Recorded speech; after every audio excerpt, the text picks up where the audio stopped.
Hi Math Stars, I'm continuing to talk about decimals. We've had a video on adding decimals, subtracting decimals, and now we're on to multiplying decimals. It will be page 31 in your booklet, but before we go on to 31, I want us to look at our reference chart. This will be linked in the description, so make sure if you can print it. If not, screenshot it. Better yet, copy it down on a sheet of paper, and that'll help you learn it as well. Just want to point out that in adding and subtracting decimals, lining your decimals up are the most important, but that is different when you multiply with decimals. Okay? You do not have to line up your decimals when you multiply. Okay?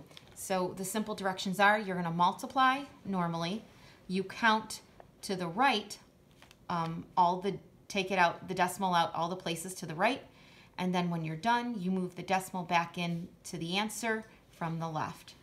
What that means is, so if I have 73 and 24 hundredths times 5 and 1/10, I take my decimal out 2 places, and on my bottom number, I take the decimal out 1 place. So I've taken a decimal out a total of 3 places. If you're wondering why we have to take the decimal out, it's because it is easier to multiply with whole numbers than it is to multiply with parts. So you mentally take the decimal places out, and then in the very end, we do all of our multiplication, we come up with our product, and we make sure we move the decimal in the same number of places we took it out. So we took it out 3 places, now we're going to move it in 3 places. 1, 2, 3, and our decimal point goes right in there. So our answer or product is 373 and 524 thousandths. Now, you don't see a decimal at the end of the number. Remember, it's always assumed that there is a decimal at the end of a whole number, whether you see it or not, because sometimes we need it and sometimes we don't. So that is just a brief review of how to multiply with decimals. If multiplying is tricky for you, then you need to go back and watch the first video that I created, and that is strictly on multi-digit multiplication. Before we start the work, stop for a moment and make a think track at the top of your page.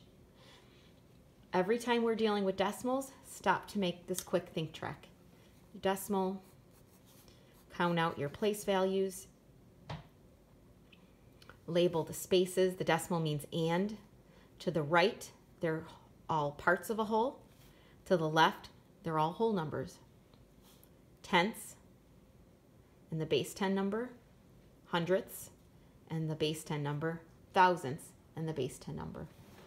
Ones, tens, hundreds, thousands. Okay. I'm going to do just the top row of questions, work them out with you, and then you can finish the rest of the page and just check your work. Okay. So the top number doesn't have any decimals in it, and that is fine. Okay. So the bottom number is 7 and 3/10. We take the decimal out 1 place, and now we multiply normally. 3 times 5 is 15. 3 times 1 is 3, plus 1 is 4. 3 times 8 is 24. We multiply in the tens place, so our answer starts in the tens place. We need that placeholder to remind us to move over. 7 times 5 is 35. Carry my 3. 7 times 1 is 7, plus 3 is 10. 7 times 8 is 56, plus 1 is 57. We add, and we come up with what looks like 59,495, but we took our decimal out 1 place, so even though we don't see a decimal, we put our pencil there because it's assumed that that's where the decimal is, and we move it in. And our answer is 5,949 and 5/10. Question 2. We take our decimal out 1 place, we take our decimal out one place, so we took our decimal out two places. 8 times 7 is 56. And now I move my decimal in two places. So my answer is actually 56 hundredths. Circling your answer just always makes it easier for you to see and for the teachers to see. Okay, so problem 3. 4 times 5 is 20.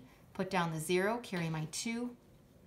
4 times 0 is 0, and we have our 2 remainder. And then 4 times 3 is 12. Okay.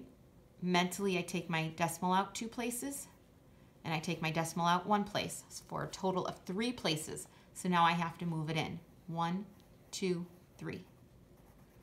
1 and 220 thousandths.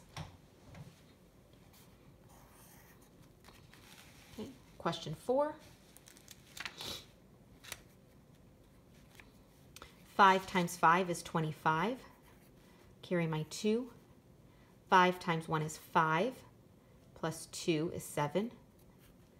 5 times 2 is 10. Okay, mentally take your decimals out. And we don't have a second multiplier. It's a 0. Anything times 0 is 0. So you don't need to move to that second step.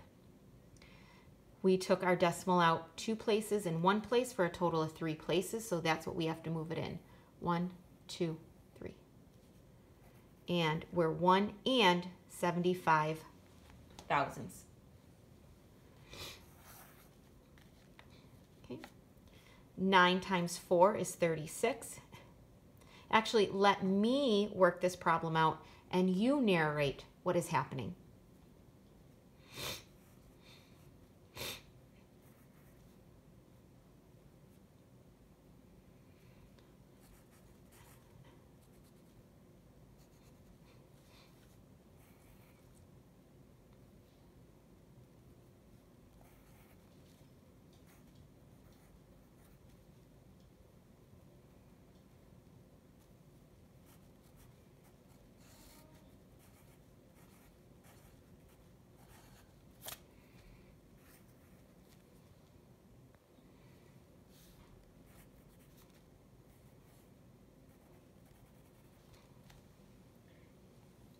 So my answer is 20 and 6 hundredths.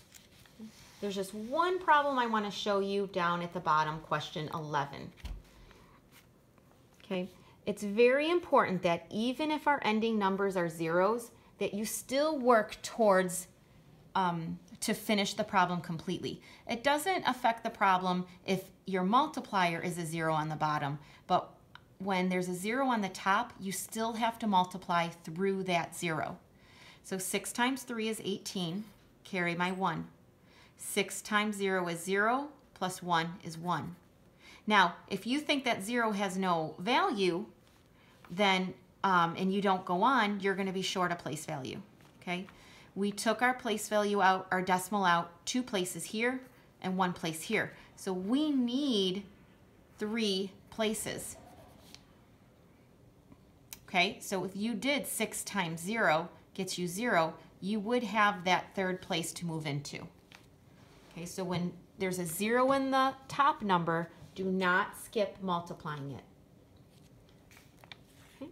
If you have not done so already, then I want you to finish your page. And remember, if this is a lot of problems, then only finish half of the page and then come back and finish it later. I'm going to show you the answer key so you can correct your work. So either pause the video or stop it. And then here is our answer key. This note down here is just reminding you, make sure that you multiply out, even if there's a 0 in the top. Okay. And that is multiplying fractions.